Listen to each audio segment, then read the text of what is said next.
اعوذ باللہ من الشیطان الرجیم بسم اللہ الرحمن الرحیم۔ شروع خدا کا نام لے کر جو بڑا ہی مہربان نہایت رحم کرنے والا ہے۔ السلام علیکم ورحمۃ اللہ وبرکاتہ۔ تمام سامعین کو ہمارے چینل کی طرف سے خوش آمدید۔ مجھے امید ہے کہ آپ سب لوگ خیریت سے ہوں گے۔ ناظرین، آج کا جو وظیفہ میں آپ کی خدمت میں لے کر حاضر ہوئی ہوں، اس وظیفے کی مدد سے انشاءاللہ تعالیٰ آپ کو زندگی کے کسی بھی امتحان میں ناکامی کا سامنا نہیں کرنا پڑے گا اور نہ ہی کسی انسان کے سامنے شرمندہ ہونا پڑے گا۔ دوستو، وظیفہ بتانے سے پہلے میری آپ لوگوں سے ایک چھوٹی سی درخواست ہے کہ آپ میری اس ویڈیو کو لائک کریں اور اپنے دوستوں کے ساتھ شیئر ضرور کریں۔ شیئر آپ لوگوں نے اس نیت کے ساتھ کرنا ہے کہ یہ ویڈیو آپ لوگوں کے لیے صدقہ جاریہ اور ایصال ثواب کا ذریعہ بنے گی۔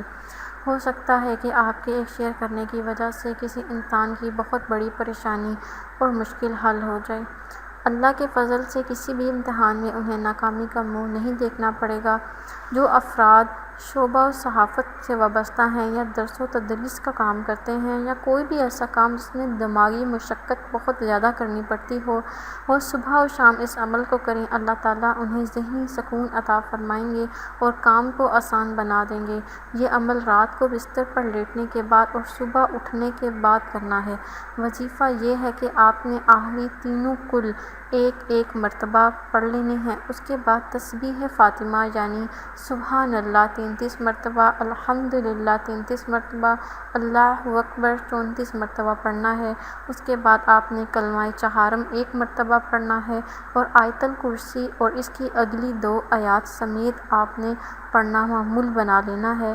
یہ وظیفہ بہت ہی زیادہ آزمایا ہوا اور مجرب ہے۔ انشاءاللہ تعالیٰ اس وظیفے کو کرنے کی مدد سے آپ جو بھی کام کریں گے وہ کام کرنے میں آپ کو آسانی ہوگی اور زندگی کے کسی بھی امتحان میں آپ کبھی ناکام نہیں ہوں گے۔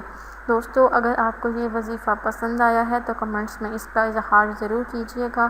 میری اللہ پاک سے دعا ہے کہ اللہ پاک آپ سب کو صحت و تندرستی اور حلال رزق عطا فرمائیں۔ انشاءاللہ تعالیٰ آپ سے پھر ملاقات ہوگی بہت جلد ایک نئے وظیفے میں ایک نئی ویڈیو کے ساتھ۔ مجھے اجازت دیجیے۔ اللہ حافظ و ناصر۔